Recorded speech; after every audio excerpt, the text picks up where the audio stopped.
नमस्कार. स्वागत आहे तुमचं आपल्या मम्मीज कोल्हापुरी किचनमध्ये. मुलांना आजकाल चीज असलेल्या सगळ्या पदार्थ आवडतात. Pizza, burger. पण आज आपण घरच्या घरी गार्लिक ब्रेड करणार आहोत. करायला एकदम सोपी आणि टेस्टी रेसिपी आहे. लहान मुलांना खूप आवडेल. तसेच लसूण असल्यामुळे त्याचे फायदेही मुलांना मिळतील. चला तर आपण सुरू करूया. त्यासाठी आपल्याला बटर 3 टेबलस्पून लागेल. बटर ते पॅनमध्ये टाकायचं आहे आणि गॅस चालू करायचा आहे. थोडंसं फक्त मेल्ट करून घ्यायचं आहे. इकडे आपल्याला 1 टेबलस्पून होईल असा लसूण क्रश करून घ्या, किसून घ्या किंवा मिक्सरला वाटून घ्या. वितळलेलं बटर, त्याच्यामध्ये क्रश केलेला लसूण टाका. चिली फ्लेक्स 1 टीस्पून टाका आणि ओरिगॅनो 1 टीस्पून टाका.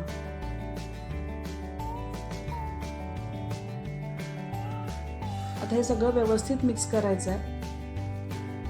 बटर अगदी फार गरम करायचं नाही आहे. त्याच्यामध्ये भरपूर कोथिंबीर टाका. आता हे सगळ्या गोष्टी व्यवस्थित मिक्स करून घ्यायच्या आहेत. अशा या पद्धतीने आपली पेस्ट तयार होईल. आता 4 ब्रेडच्या स्लाईस लागतील आपल्याला. त्यातल्या एका ब्रेडच्या स्लाईसला आपण तयार केलेलं मिक्सचर व्यवस्थित लावून घ्यायचं आहे. लहान मुलांना देताना थोडंसं मिक्सचर थोडं कमी लावलं किंवा मिक्सचरमध्ये आपण थोडा लसूण कमी घातला तरी चालेल. त्याच्यावर चीजची स्लाईस टाकायची आहे. चीजची स्लाईस नसेल तर चीज क्यूबमध्ये मिळतं, ते किसून टाकलं तरी चालेल किंवा मोझरेला चीजसुद्धा वापरला तरी चालेल. त्याच्यावर दुसरी ब्रेडची स्लाईस लावायची आहे. तर वरून परत हे मिश्रण लावायचं आहे. मुलांना तिखट लागू नये म्हणून फक्त एकदाच आतल्या बाजूला लावलं तरीही चालेल. आता जी लावलेली बाजू आहे ती त्याच पॅनमध्ये टाकायची आहे. वरून परत ते मिश्रण लावायचं आहे.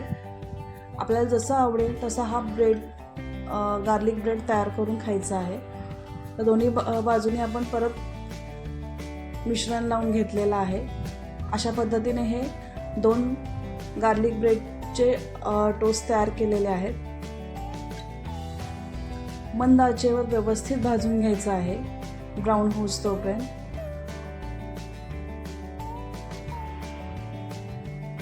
गार्लिक ब्रेड भाजल्यानंतर असा छान तो लसणाचा वास येतो आणि चीज मेल्ट होतं. चीज मेल्ट होऊस तोपर्यंत आपल्याला व्यवस्थित ब्रेडच्या स्लाईस भाजून घ्यायच्या आहेत. आता आपली ही एक स्लाईस तयार झालेली आहे.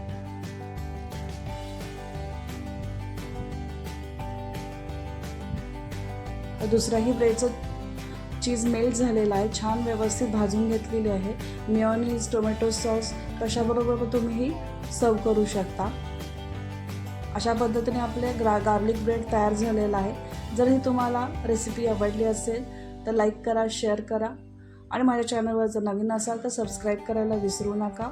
परत भेटूया अशाच नवीन टेस्टी रेसिपीसाठी. तोपर्यंत मस्त खा आणि मस्त राहा.